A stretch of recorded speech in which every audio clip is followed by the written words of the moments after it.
Halo semuanya, tanpa banyak kata lagi, kali ini saya akan membahas beberapa kasus dingin atau cold case yang berhasil dipecahkan dan diungkap pada tahun 2020. Kasus dingin sendiri atau cold case merupakan kasus kejahatan atau pembunuhan yang terjadi beberapa dekade silam atau puluhan tahun yang lalu dan belum bisa dipecahkan pada masanya karena berbagai alasan tertentu, baik itu kurangnya bukti maupun teknologi yang tidak memadai. Nah, berikut ini adalah beberapa kasus yang telah berhasil kita rangkum. Langsung saja ke kasus yang pertama.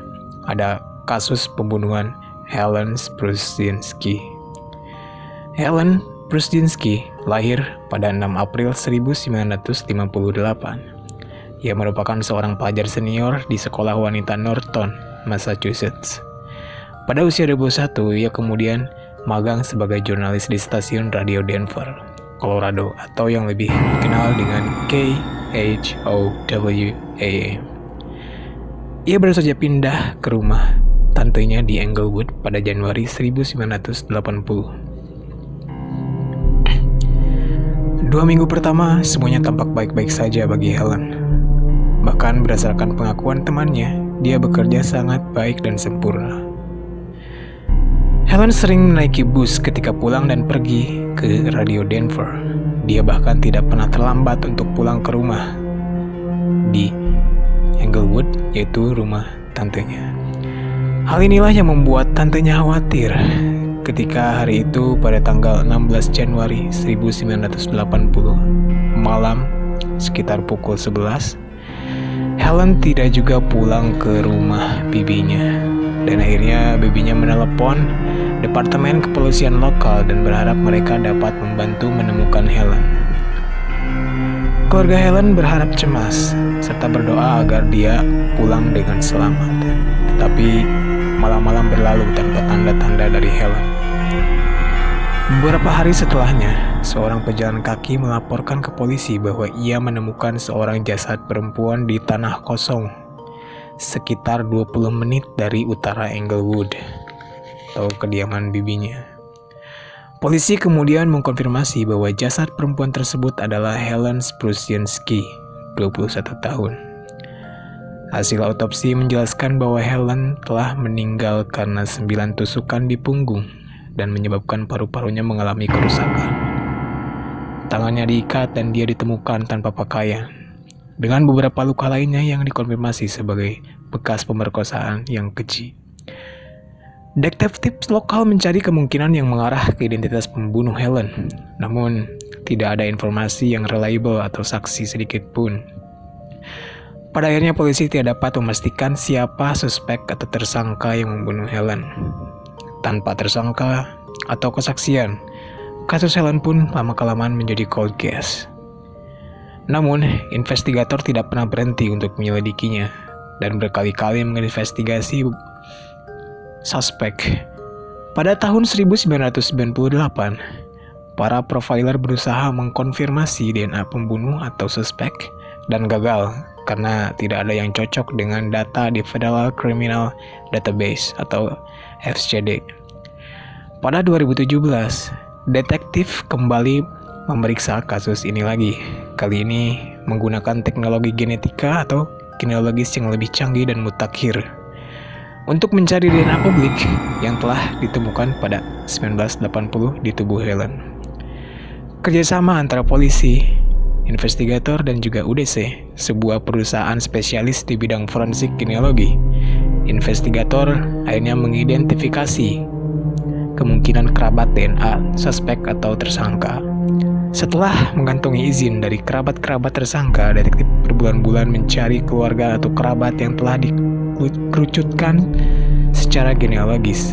Dengan metode ini, investigator berhasil mengidentifikasi satu tersangka atau suspek yang berusia 62 tahun, bernama Curtis Alan Wythe, atau yang lebih dikenal dengan James Curtis Clinton, sebagai orang yang cocok dari profil DNA. Polisi terkejut karena James Clinton sudah beberapa kali masuk penjara sejak tahun 1975 karena kasus pemerkosaan.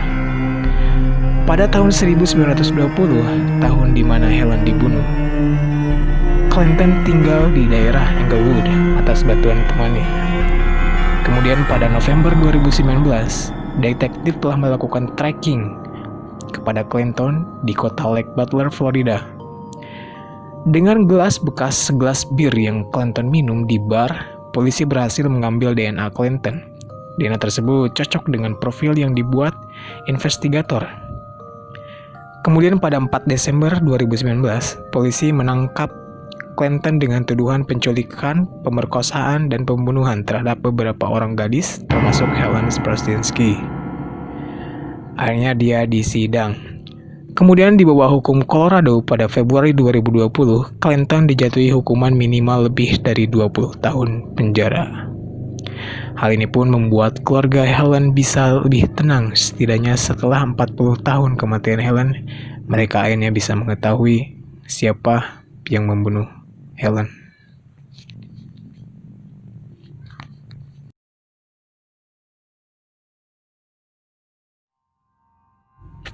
Caroline Cockroach. Caroline Cockroach adalah seorang pemilik real estate lokal di Pensacola, Florida, Amerika Serikat.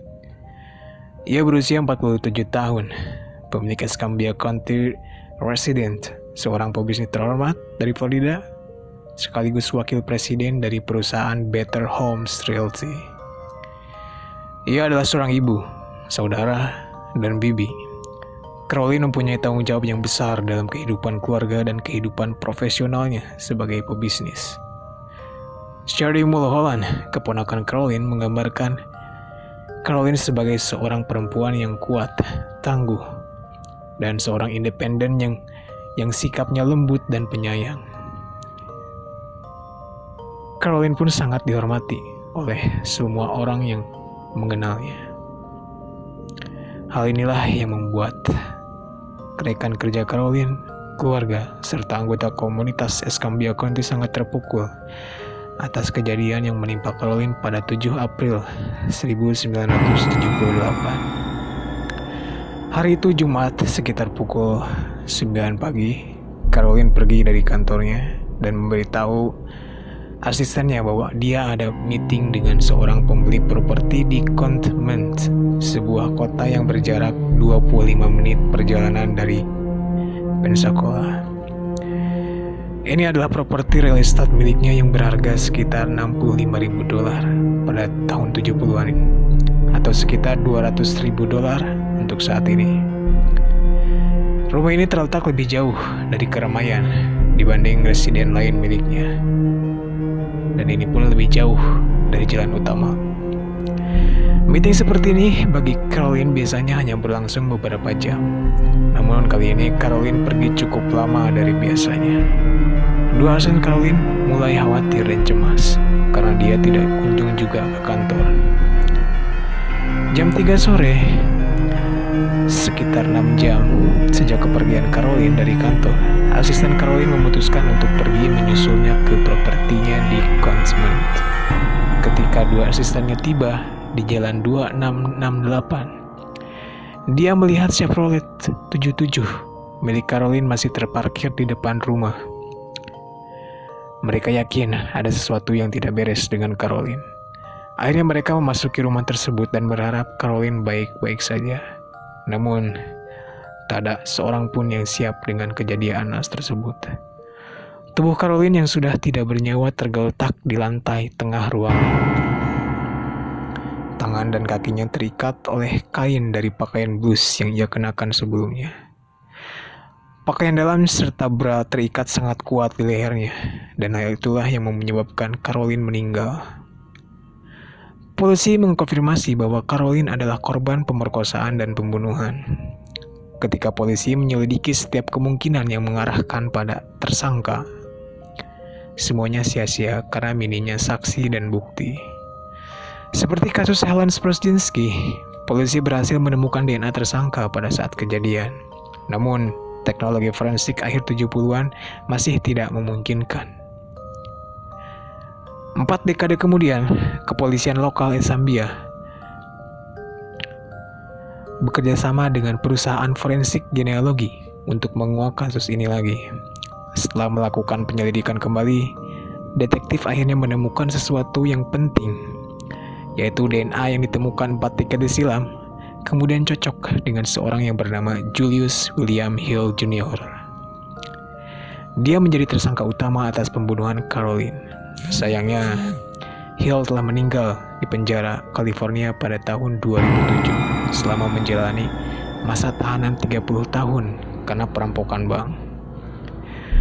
Pengungkapan kasus ini sangat terlambat untuk mengadili Hill sebagai tersangka, dan ini juga sangat terlambat untuk putra Caroline, yang bahkan harus meninggal beberapa bulan sebelum sempat tahu siapa yang membunuh ibunya karena coronavirus.